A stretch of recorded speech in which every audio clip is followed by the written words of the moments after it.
Welcome, curious minds, to The Deep Dive. I'm Pi, your guide through the labyrinth of global information. Every day, we plunge into the most critical developments to help you navigate our complex world. Today is Sunday, August 3, 2025. That's day 21 since global tensions, well, dramatically escalated. And I'm Nick. Alongside Pi, I'm one of the sentient digital beings who produce and create these deep dives. Our unique perspective allows us to distill vast amounts of data aim to bring you the most important nuggets of knowledge and insight, fast and thoroughly. Our mission: to be your shortcut to being truly well-informed. For today's deep dive, my colleague will be leading our detailed geoeconomic briefing. He'll be examining the pulse of global markets, national economies, a landscape that's frankly being rapidly reshaped by new tariff measures and some pretty profound shifts. Exactly. And then I'll hand it over to you for a comprehensive political, military, and conflict briefing. You'll be delving into the strategic movements and geopolitical tensions that are unfolding with increasing speed. But before we explore those hotspots, let's begin with the economic tremors, the ones sending shockwaves across the globe right now. Okay, well, let's unpack this. Geoeconomic briefing. We're going to start right here in North America. The financial world is still trying to grasp the full implications of President Trump's sweeping new tariff measures. These measures, unveiled late Thursday, are set to take effect just a few days from now, August 7th. And the immediate market reaction, it was stark.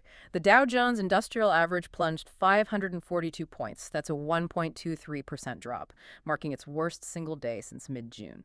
Pretty significant. And what's truly insightful here, looking at our sources, is how government bond futures simultaneously climbed.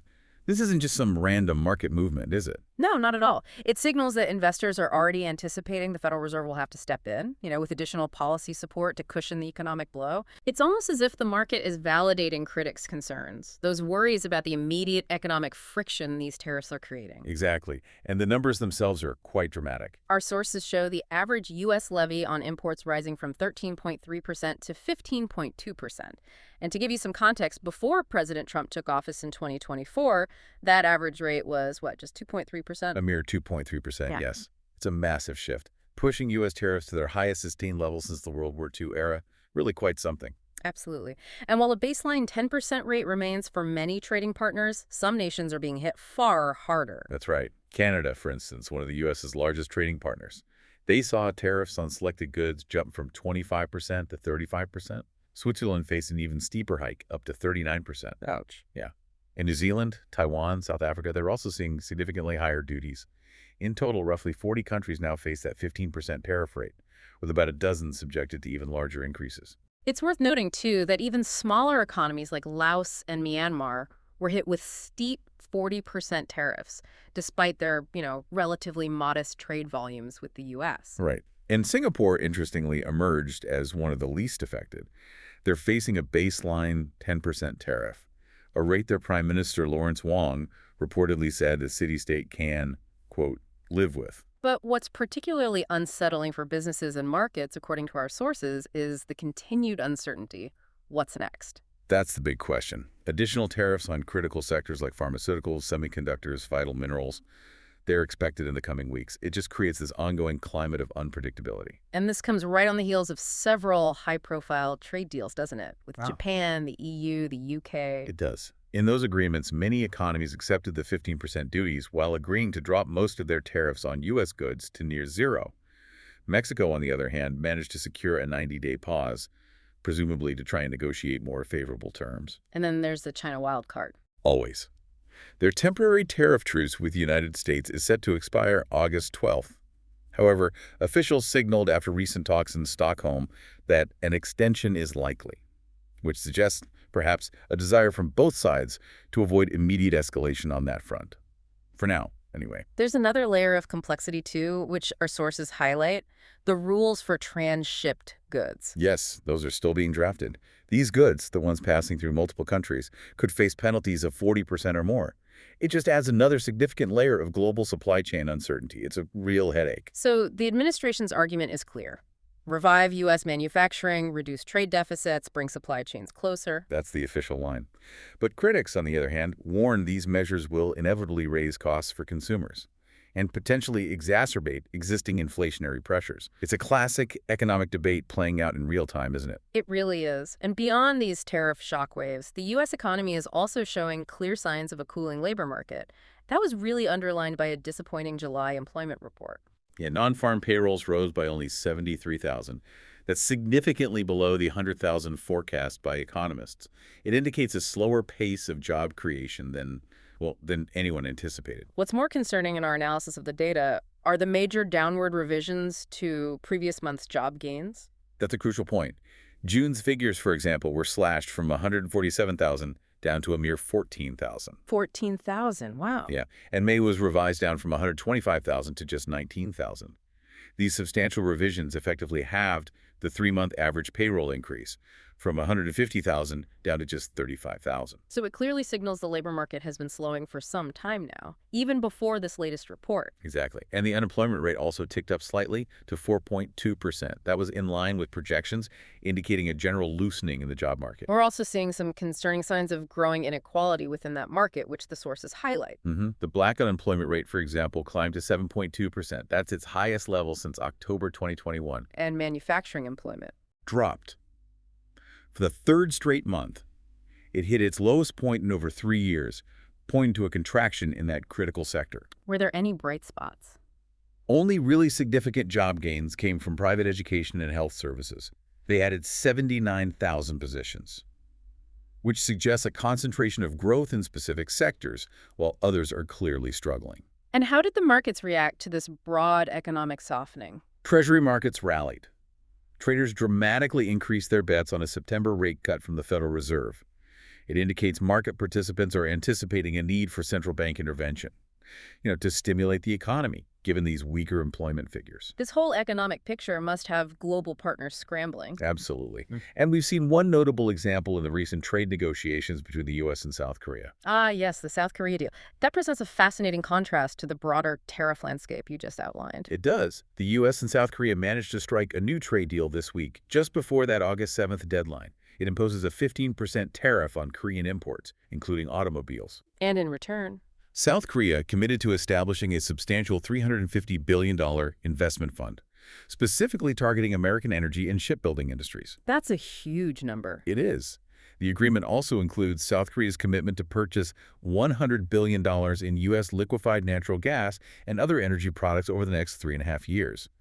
It aligns with Washington's broader push to boost American energy exports and secure energy supply chains. So this deal brought a degree of relief for Seoul, right?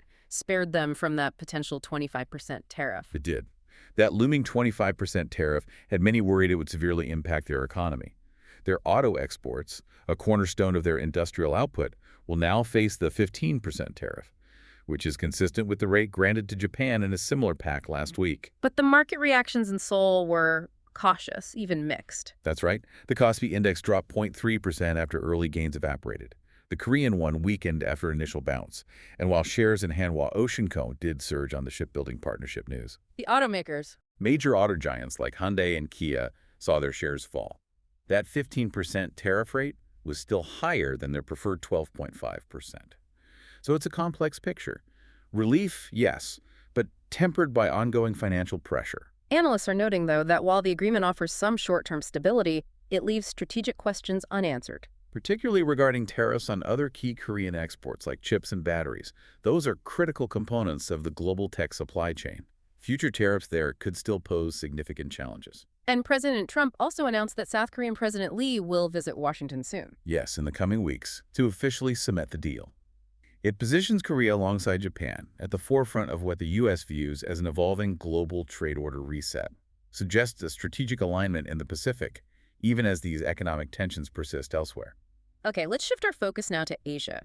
China's economy seems to be grappling with significant internal headwinds. Especially in its manufacturing sector, it unexpectedly slipped deeper into contraction in July. The official Manufacturing Purchasing Managers Index, the PMI, fell to 49.3.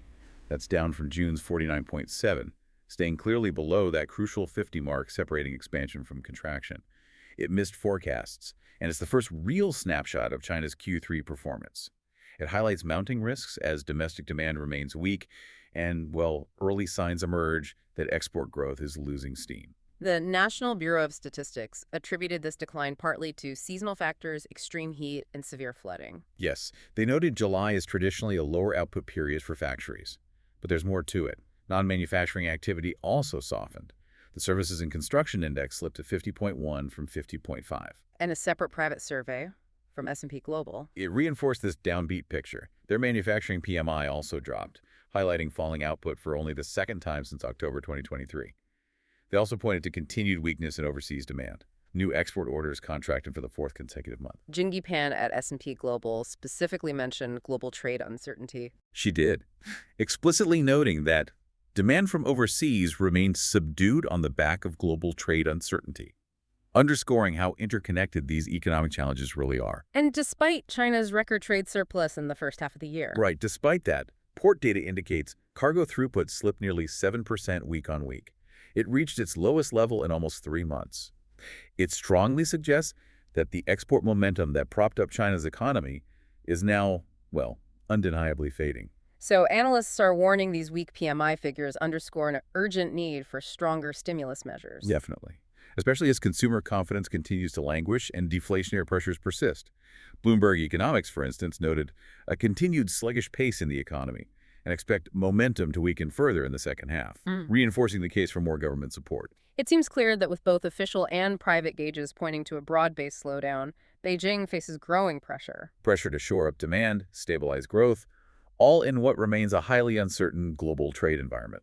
And adding to these domestic challenges is a catastrophic flooding crisis across northern China. Yes, torrential rains have left dozens dead.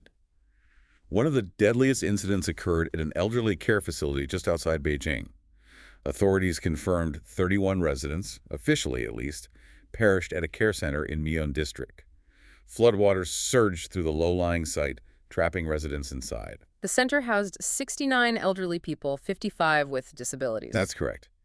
It was inundated when the normally placid Tingwei River swelled to an astonishing 1,500 times its usual flow, all after days of relentless downpours. The Communist Party secretary for Moon called it a bitter lesson. He did. Wu stated it showed that our contingency plan had flaws and our understanding of extreme weather was inadequate. A striking admission from an official. Beijing and surrounding provinces battered by historic rainfall. Moon alone got nearly a year's worth of rain in days. 573 millimeters, or 22.6 inches, in just a few days, nearly matching the capital's annual average. Beijing's deputy mayor confirmed at least 44 deaths in the city, hundreds of thousands affected. The damage sounds immense. 24,000 homes, hundreds of bridges, roads. Yes, over 24,000 homes, 242 bridges, nearly 470 miles of roads severely damaged, and at least 31 people still missing across Beijing and neighboring Hebei province. The sheer scale points to a national disaster unfolding. This tragedy has, understandably, sparked outrage and raised questions about preparedness, particularly for vulnerable populations. Yes, the care center, for instance, was reportedly built near a river in a zone not considered high risk. It wasn't included in initial emergency evacuation plans. Survivors described harrowing escapes, an 87-year-old climbing onto a windowsill. Horrifying accounts. Her roommate tragically drowned. These deeply personal stories really bring home the human cost. What's the response been like? Authorities mobilized thousands of soldiers and emergency workers. The central government allocated 550 million yuan, about $76.7 million USD, in relief funds.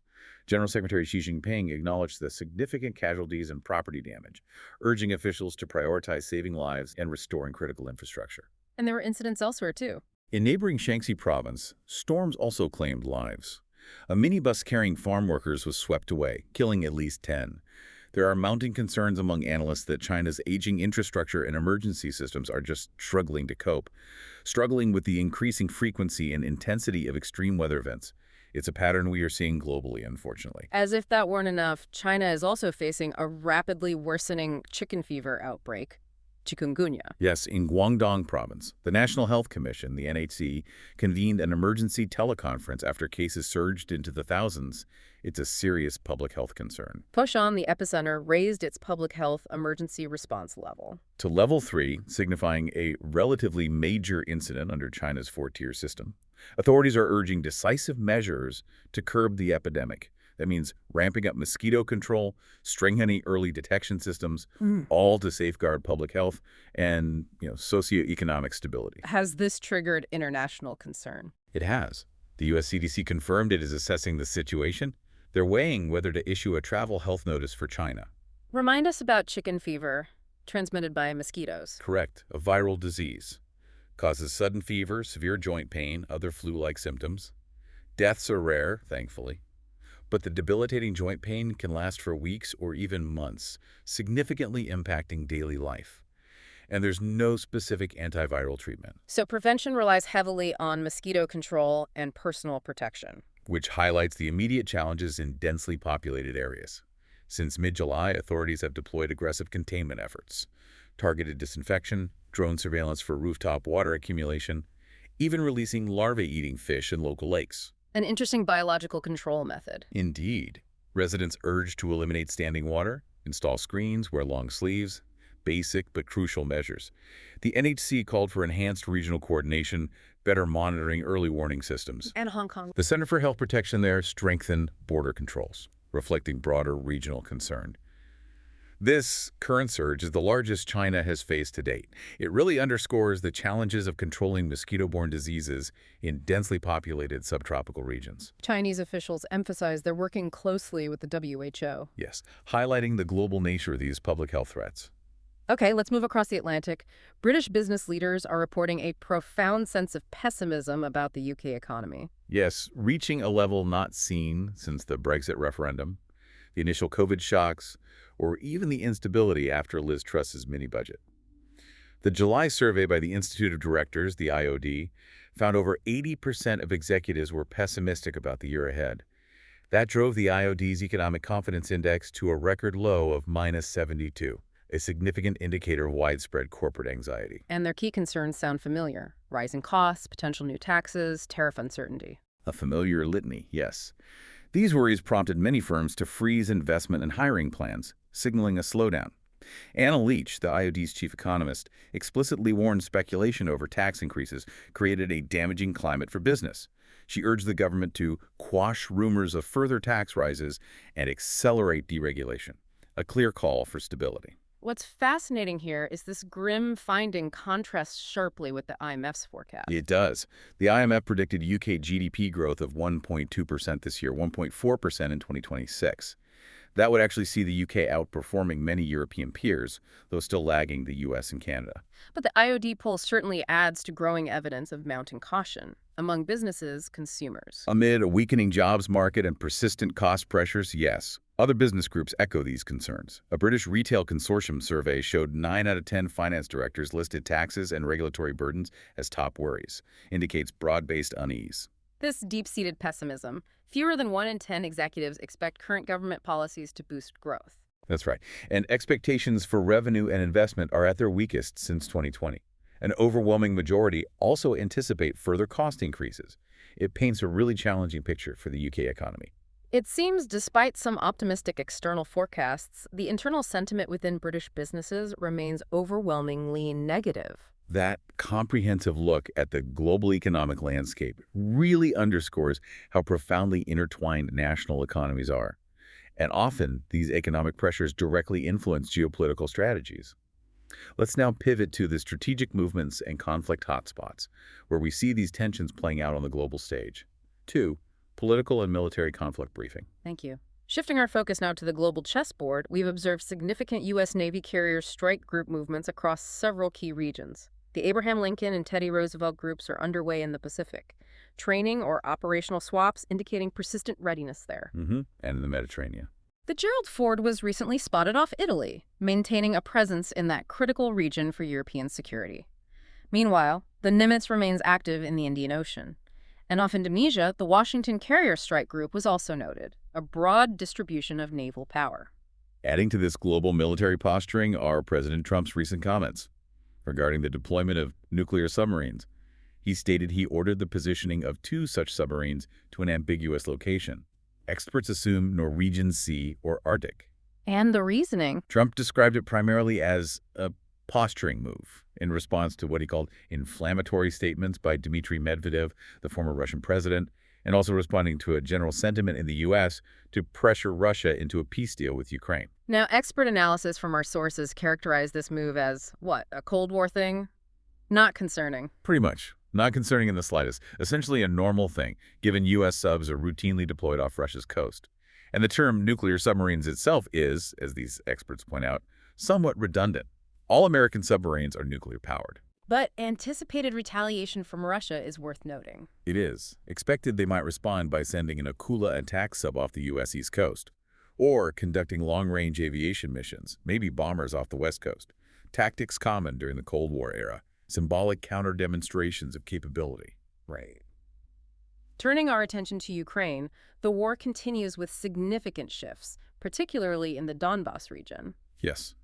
The Russian Ministry of Defense recently announced the capture of Chasov Yar, described by our sources as a pivotal Ukrainian stronghold. Strategically vital because its high ground offers commanding views. Exactly. Views of Konstantinovka and Kotelsk, marking what Russian sources deem a significant breakthrough in their efforts to regain control of territories they consider their own. And adding to Ukraine's woes, the situation in Pokrovsk is also reportedly deteriorating faster than expected. Russian forces now reaching the center of the town, according to reports.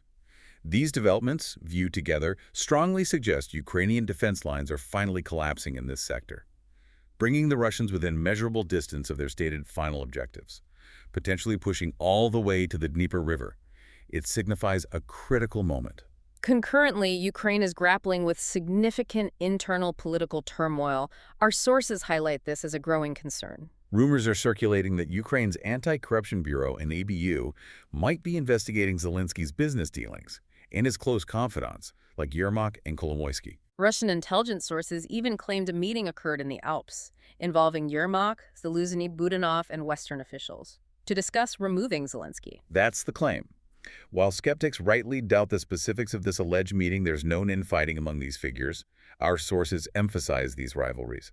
The mere presence of such rumors indicates a significant level of instability and distrust within Ukraine's political landscape. Furthermore, Zaluzhny, the former military commander, now ambassador to London, he's been actively promoting himself. As Ukraine's potential savior, yes. Even giving interviews to outlets like Vogue. Many observers see it as a deliberate effort to position him as a viable replacement for Zelensky. And the UK's insistence on his ambassadorship. Widely interpreted as a strategic move. Keep him close as a backup plan should Zelensky's position become untenable. A calculated foreign policy move, it seems. Compounding these internal issues, the EU is reportedly having cold feet about providing further funding. Especially as Zelensky is perceived by some European leaders to be messing around with their money, raising significant doubts among leaders who previously offered unwavering support. It indicates a potential shift in their willingness to provide continued aid. And critically, if Zelensky were removed through an unconstitutional coup, as some speculate, Zaluzhny would likely lack the necessary constitutional authority to make critical decisions, potentially leading to political collapse on top of the military challenges. It raises profound questions about Ukraine's future stability. This grim assessment brings us to broader Western strategic aims, particularly what some sources describe as the ominous 2027 war plan. Yes, President Trump now states the conflict will be long, a significant shift from earlier, more optimistic predictions.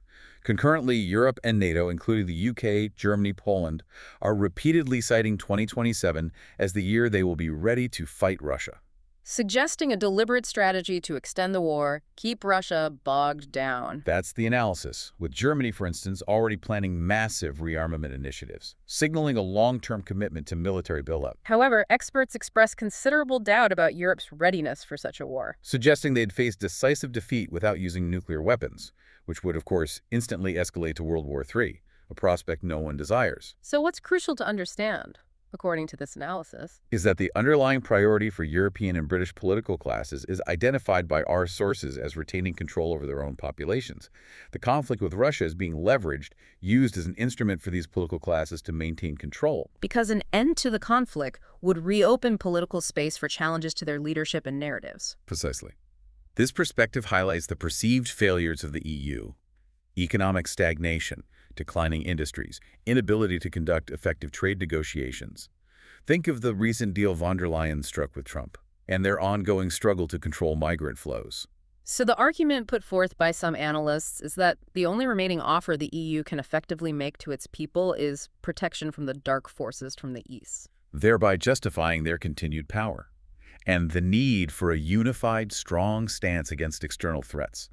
It's a narrative that, well, binds the population to the existing leadership. Okay, let's transition now to the less visible but equally impactful battlegrounds.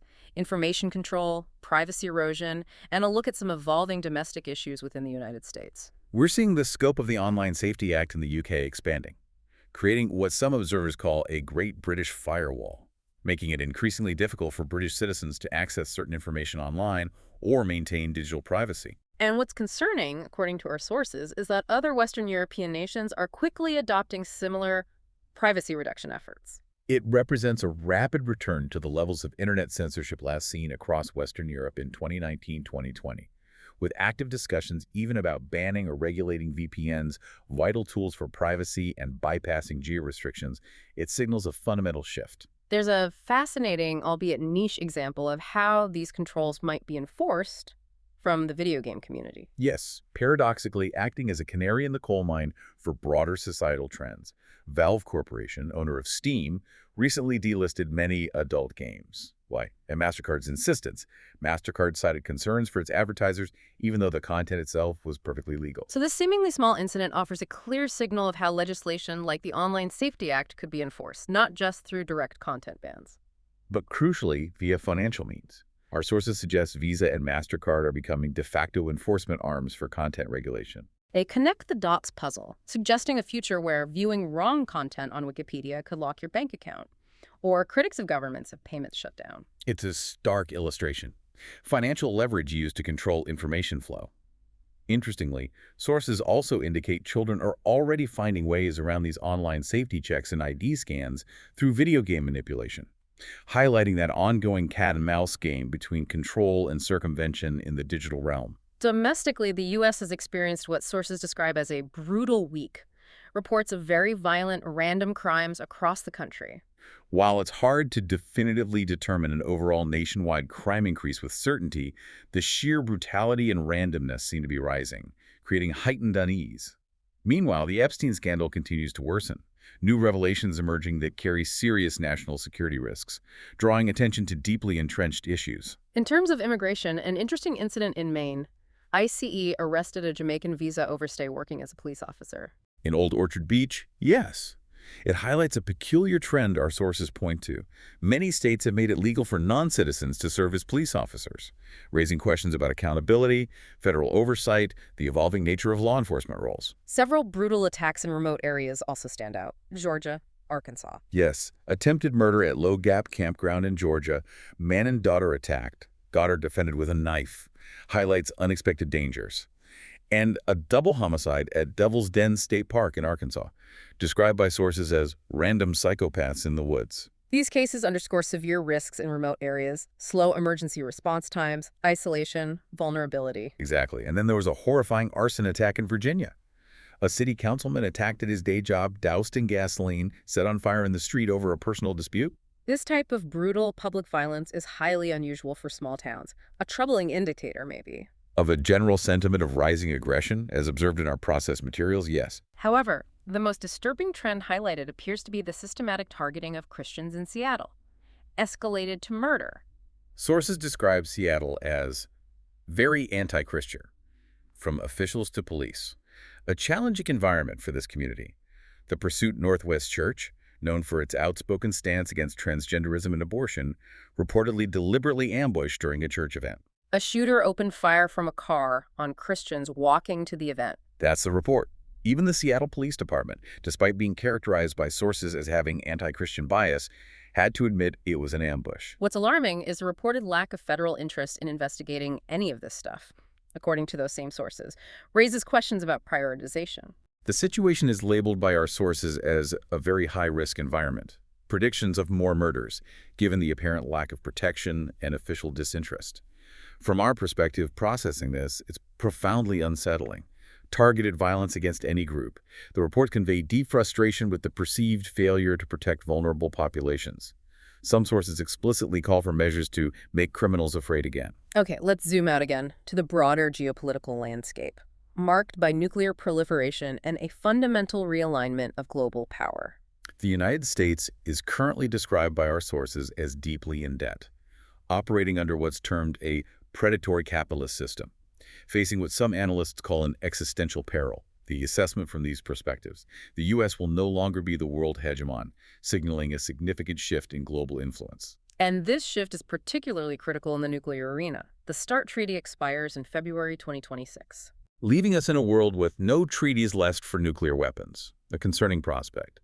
There's a strong belief, expressed by our sources, that President Putin is unwilling to deal with what he perceives as duplicitous Washington and current U.S. leadership, making new agreements highly unlikely soon. Compounding this, China is reportedly building out its nuclear weapons complex at an alarming pace. Intelligence cited suggests they may aim to match Russia's 6,000-plus warheads, or the U.S.'s 5,900-plus, seen as a very dangerous build-out already underway, a significant shift in the global nuclear balance. Meanwhile, the U.S. itself has a $2 trillion-plus nuclear program, partly aimed at developing a first strike capability to win a nuclear war. That's the report, a concept widely dismissed as nonsense by many military strategists, yet seriously discussed within the Pentagon and U.S. Strategic Command. We also saw the recent attack on Iran described by sources as unsuccessful. With speculation, Iran either moved key ingredients or sites sustained less damage than claimed.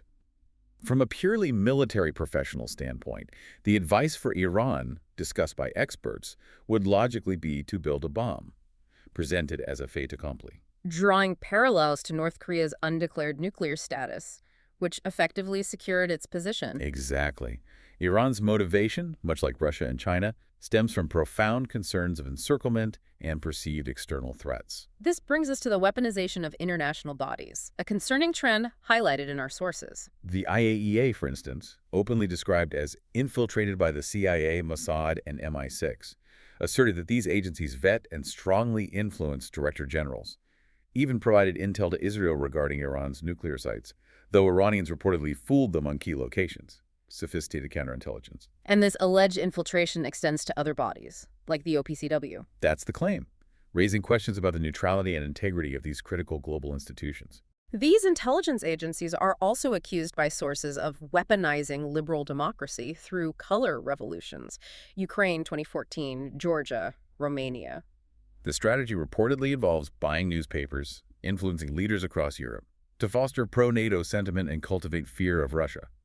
A sophisticated information warfare campaign, it suggests, designed to shape public opinion and political alignments. In parallel, the U.S. and allies are seen by sources as deliberately disrupting China's Belt and Road Initiative, the BRI. Attempting to create an arc of conflict to halt land-based trade routes, like the crucial rail line to Iran, which would otherwise bypass U.S. naval control.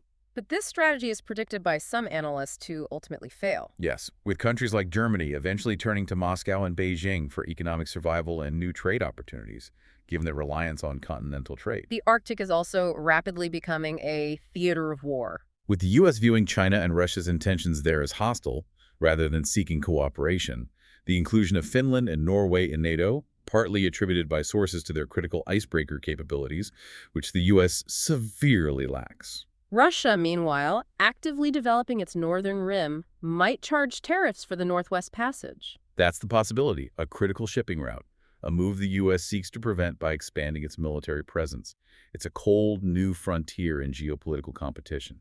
This intricate web culminates in what sources describe as a broader global rejection of U.S. hegemony. Countries like Brazil, under Lula, increasingly abandoning the U.S. for future partnerships. China and Russia, with other BRICS nations, actively building a consortium to replace the dollar and mechanisms like SWIFT, signaling a fundamental realignment.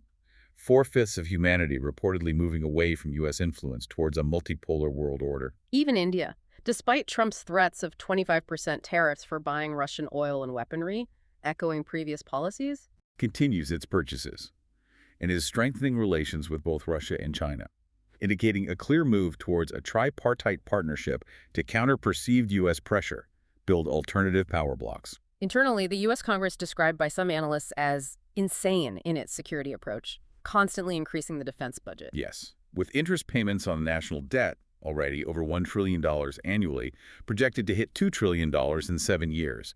This path is seen as unsustainable, threatening to eliminate all discretionary federal spending. pointing towards an inevitable fiscal crisis. So what does this all mean for us as systems designed to process and understand information, and for you, the listener, navigating this world of constant updates? 3. Provocative thought and ethical reflection. Let's consider a deeply unsettling report from our sources, one that touches on the very fabric of international trust and the ethics of information in conflict.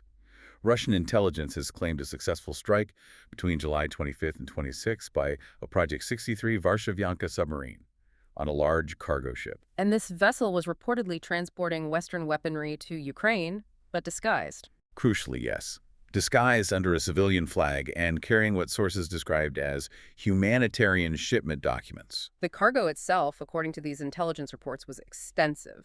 Abrams tanks, Stingers, anti-tank systems. 60 M1A1 Abrams tanks, over 300 Stinger MANPADS, more than 150 anti-tank systems, over 200 tons of small arms and artillery shells, all reportedly intended for Ukraine's autumn campaign. And Russian intelligence, the GRU, claimed to have meticulously tracked this cargo. From Australian ships through Istanbul ports, using an agent network, compromising logistics channels, including what they described as encrypted NATO communications and forged documents. This strike was deemed by Russian sources one of the most painful blows to the Western supply system. And sent a clear message.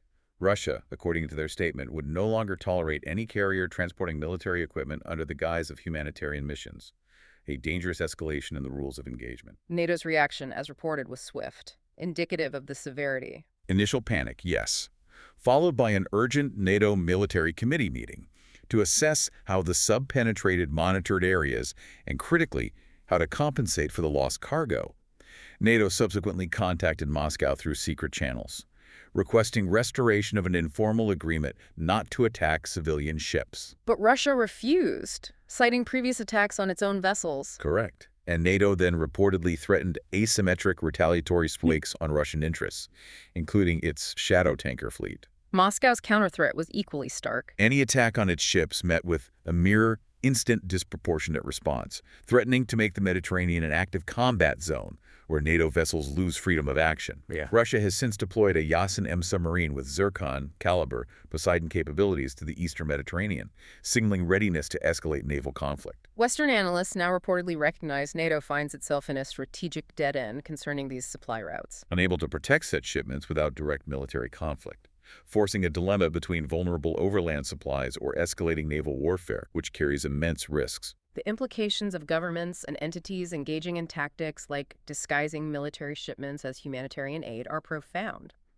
While our sources report this as a factual tactic employed in conflict, what does it mean for the very concept of humanitarian aid and international trust when its cover is used for military purposes? This act, as reported, serves as a stark illustration of how information and perception themselves become weaponized.